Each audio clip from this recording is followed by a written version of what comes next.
भाई जिसका चेला। बस कुल नंबर आप पढ़ लेना। जब गुरु गोरख चले गए तो रामानंद को सूचना मिली कि गुरुदेव गुरु गोरख तो कबीर से रखना, आगे काम आएगा। पराजित होकर या क्या बात हो तो चले गए। कुछ आपको बता दिया। रामानंद अपना चद्दर उद्दर खोले खुश हो गए, कहा कबीर और अभी पूरा तो अरे कबीरा कि आप नाराज होने लगे। आज आपने मेरे आश्रम की इज्जत को इशारे में बचा लिया, सबको बता दिया, इज्जत बच गई। और 2-4 साल के बाद हमारी एक एक चीज कबीर को गले लगा लिया। कहा कोई पर्दा नहीं, हिंदू भी याद करेंगे, कोई पक्षपात नहीं, कोई छुआछूत नहीं, इज्जत तो बचा लिया। कहाँ गए बोरे वाले खो जाए, हम लोग जिंदा रहेंगे तुम मेरे परम भक्तों में रहोगे। जब मैं मंदिर में पूजा करूंगा तो आप वहाँ आरती उरती सब मेरी दीप थाली ओली लेकर आप ही अब चलोगे साथ में। अभी तक तो विरोध था कि मुसलमान कैसे जाएगा। कबीर साहब ने कहा गुरु महाराज जी पूजा उजा वाला काम तो हम खूब करवा देंगे बढ़िया से आपका। आरती उरती जितना आपका दिया हुआ जलाना है। मंदिर में जाते हैं, माला छोटी थी, पत्थर की मूर्ति में माला डाल रहे। मंदिर छोटा था, गले में अटक गया। रामानंद प्रयास करें कैसे अंदर में जाए माला। कबीर साहब चौखट पर वहीं से देख रहे। अरे कहा गुरुदेव अरे माला की घुंडी खोल दो, फिर से बांध देना, क्या इसमें दिमाग लगा रहे हो इतना। रामानंद पीछे देख रहे। कहा कबीर ठीक उपाय बता दिया भाई, ये तो देरे से रस्सी खोली फिर डाल करके बांध दिया। कहा कबीर बस कहा गुरु महाराज ये लोग कुछ खाते होते नहीं है क्या। फट आ जाएगा क्या। अरे कहा बेवकूफ आदमी पत्थर की मूर्ति खाएगा। रखना इसको मोबाइल में रखना, आगे काम। कबीर साहब ने कहा महाराज तब इतना आप क्यों बर्बाद करते हो पैसा वैसा सब, जब ये लोग खाते ही नहीं है कोई देवी देवता। कबीर साहब ने कहा गुरु महाराज अगर कहे मैं इनको खिला दूंगा, अगर आप कहिए तो मैं इनको खिला दूंगा। रामानंद कहे भाई बड़ी अजीब बात करता रहता। अच्छा चलो एक बार। फिर बीमारी का बहाना बनाकर एक दिन सो गए। कहा कबीर हमारी तबीयत ठीक नहीं है, इन देवी देवताओं को आरती प्रसाद आप ही को करना है। कबीर साहब ने कहा गुरु महाराज चिंता मत कीजिए, इन लोगों की सेवा में बढ़िया से करूँगा। खूब गए, भंडारा उंडारा बनवाए, थाल में भोजन सजाए। कहा देखो हमारे गुरु महाराज की तबीयत खराब है, हल्ला उल्ला मत करना आप लोग, समय से हम आएंगे, आरती भोजन कराएंगे आपको। और रामानंद चद्दर में बहाना बनाकर देख रहे हैं कि क्या करता है। साहब कबीर थाल में सजा करके पूरा पुआ पकवान ले जाकर मंदिर में रख दिया, आरती हो गई। अरे कहा खाओ। महाप्रभु के हाथ का प्रसाद खाने के लिए आज वहां तीनों देवताओं की भीड़, देवी देवताओं की भीड़ मच गई। सब लोग अपने रूप में आकर के भोजन कर रहे हैं। रामानंद चद्दर के बीच से देखकर गजब हो गया, गजब हो गया। मैं इतने दिन से पत्थर की मूर्ति नहीं खाई, ये कबीरा ने क्या कमाल कर दिया। देवी देवता प्रसाद लेने की लाइन लगी है। एक संत के हाथ का प्रसाद लेने के लिए देवी देवता भी तरसते। नंबर आप पढ़ लेना। जय गुरुदेव। महाकाल और ब्रह्म सब पार ब्रह्म है और काल सब है नाम है शीश तो जय गुरुदेव दया। रामानंद चद्दर फेंक देते, प्रकट हो जाते। मुसलमान मंदिर की ड्योढ़ी पर खड़े होकर भगवान विष्णु का पैर पकड़ लेते। और अभी पूरा तो हमने नहीं बताया। भगवान विष्णु ने जोर से डांटा, लेकिन आडंबर पाखंड धोखा देने वाले धोखेबाज और 2-4 गुरु का नाटक करके जनता को धोखा। हट जाओ पीछे, मेरा पैर मत छू। हिंदू भी याद साहब कबीर ने डांटा, रे खबरदार हमारे गुरु का अपमान नहीं कर सकते। कहाँ गए बोरे वाले खो जाए। विष्णु भगवान ने हारे। कहा प्रभु आपका अपमान नहीं। अरे कहा कुछ भी है, मैंने गुरु मान लिया है, आप इनका अपमान कोई नहीं करेगा। इस जन्म में मेरे गुरु रहेंगे। आप लोग दस्तखत करो, एग्रीमेंट होगा, मेरे गुरु को पार करना है। अब चेला गुरु को पार करेगा, पहली शुरुआत हो रही है। रामानंद ने कहा कबीर ये कौन विद्या आपके पास है। साहब कबीर ने कहा गुरुदेव यही विद्या तो देने के लिए धरती पर मैंने जन्म लिया। ये विद्या वेदों में नहीं है गुरुदेव, ये विद्या भागवत में नहीं है, शास्त्र पुराण में नहीं, जो आपने पढ़ पढ़ के जन्म गंवा दिया। काशी के विद्वानों के पास कहीं ये विद्या नहीं, देने के लिए मैंने काशी में जन्म, यहीं से शुरुआत करूँगा। और गुरुदेव रामानंद ने कहा मुझे भी दे दो, शिष्य बना लो। साहब कबीर ने कहा नहीं नहीं, इस जन्म में आप मेरे गुरु रहेंगे, अगले जन्म में मैं आपका बेड़ा पार करूँगा, लेकिन हमको संसार में गुरुमत जारी करना है। मैं दुनिया को गुरु की महिमा बताऊंगा, सदगुरु की महिमा अनंत है। अनंत किया उपकार, लोचन अनंत उघाड़िया, अनंत दिखावनहार। गुरु गोविंदो खड़े काके लागों पाए, बलिहारी गुरु आपने गोविंदियो बताए। अब ये सब कबीर की गुरु वाणी में, गुरु के लिए उन्होंने लिखा है दोहा चौपाई। अगर मैं खुद गुरु नहीं करूँगा तो जमाना मेरी बात को स्वीकार नहीं करेगा कि आपको कैसे विद्या मिल गई बिना गुरु के। इसलिए आप मेरे गुरुदेव रहेंगे, चिंता मत कीजिए। मैंने एग्रीमेंट कर दिया, समझौता करा दिया आपको। अब आपका रास्ता कोई रोकेगा नहीं, लेकिन उद्धार मैं आपका अगले जन्म में करूँगा। कोई नहीं जानेगा कि आप मेरे गुरु थे। बस कुल नंबर आप पढ़ लेना। जय गुरुदेव। इस तरह से साहब कबीर ने अपनी धाक रामानंद के आश्रम पर जमा लिया। रखना, आगे काम आएगा। कबीर साहब का नाम धीरे धीरे बहुत कुछ आपको बता दिया। काशी नगरी में फैलने लगा। मुसलमान भी खुद पूरी बात नहीं बड़े बड़े राजे रजवाड़े और अभी पूरा तो बड़े बड़े पंडित पुरोहित नाराज होने लगोगे। अब ब्राह्मण पंडित लोग तो शास्त्रार्थ करने आते, जलने लगे लोग कि जुलाहे का इतना बड़ा रुतबा कैसे हो। हमारी एक एक चीज आपको याद आएगी। तो पंडित पुरोहित आते थे, कुछ हार जाते थे, कुछ झगड़े करते थे। मुसलमान भी याद करेंगे। काशी नगरी में बड़ा जबरदस्त विरोध। जो लोग समझ गए उतने चरण में पड़ गए, लोग जिंदा रहेंगे तो जो नहीं समझ पाए उतने ज्यादा विरोधी हो गए, जो समझ गए उतने ज्यादा सपोर्टर हो गए, जो नहीं जाने उतने ज्यादा उनके दुश्मन बन गए। रामानंद के आश्रम में कुछ लोग तो सपोर्टर, लेकिन कुछ लोग उतने ज़्यादा दुश्मन भी बन गए। मेरे गुरु को एक जुलाहे ने जादू मार करके मतिभ्रम कर दिया। मेरे गुरुदेव की भी बुद्धि को इस जुलाहे ने पागल कर दिया, बेवकूफ़ बना दिया। हमारे गुरुदेव पागल हो गए, एक जुलाहे के चक्कर में आ गए। लेकिन रामानंद तो समझ चुके थे। इसी तरह साहब कबीर का धीरे धीरे जलवा काशी नगरी में। हिंदू धर्म के पंडित पुरोहित, मुसलमान धर्म के मुल्ला मौलवी काजी, ये दोनों लोग देखने लगे कि भाई हमारी रोजी रोटी कर्म कांड। अब देखो काल मत पर डंडा बजेगा, काल मत का भंडा फोड़ होने जा रहा।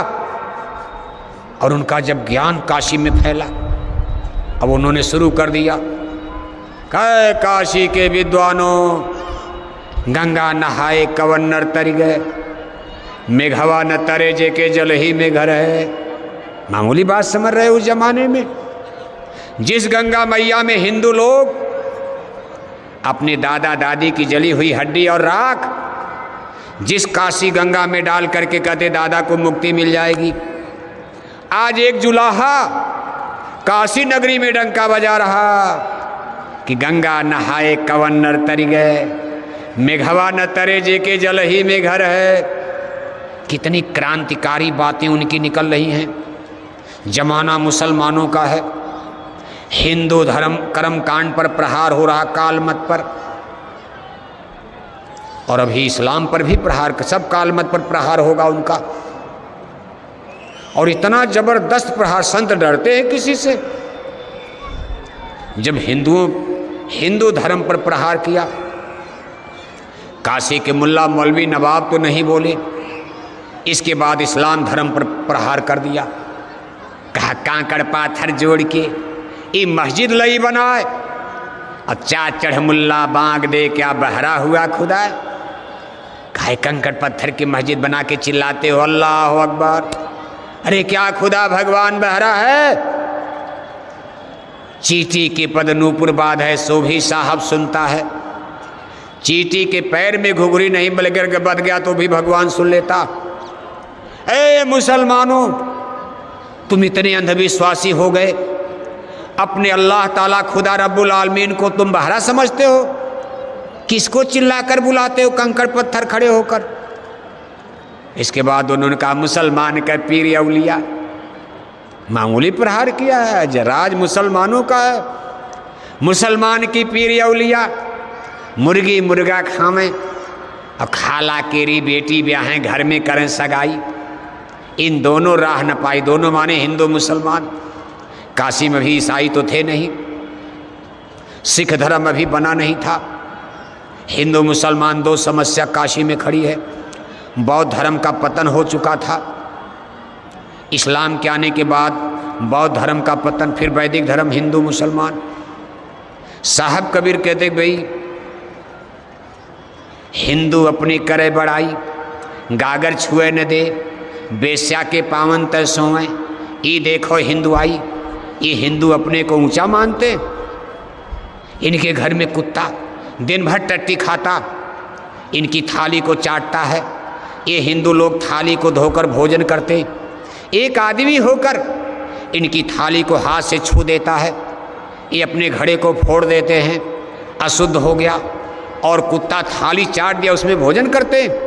बेश्या के पैरों के नीचे सोकर, बेश्या के कोठे पर ये राजे महाराजे लैंडलॉर्ड सामंत हिंदू बड़े बड़े जमींदार बेश्या के कोठे पर रातें बिताते उसके पैरों के नीचे। और एक आदमी से इतना बड़ा परहेज करते हो, छुआछूत मानते हो। धिक्कार है आपके धर्म कर्म को। इस तरह की उनकी आवाजें वो सब जानते हो आप। काशी नगरी में बदन में लोगों की आग लग गई। इसके बाद सिकंदर लोदी का दिल्ली आना होता। सिकंदर लोदी बादशाह दिल्ली आए। दोनों दीनों के लोग, हिंदुओं के पंडित पुरोहित, मुसलमानों के मुल्ला मौलवी काजी सिकंदर लोदी के पास पहुंचते हैं। शिकायत शुरू हो जाए कि महाराज एक जुलाहा है। फकीर कहता, महात्मा अपने को कहता। हिंदुओं ने पहले शिकायत किया, सिकंदर लोदी ने बहुत ध्यान नहीं दिया। कहा मुसलमान है, हिंदुओं का विरोध तो करेगा ही, क्योंकि मुसलमान तो हिंदू को काफिर मानते ही हैं।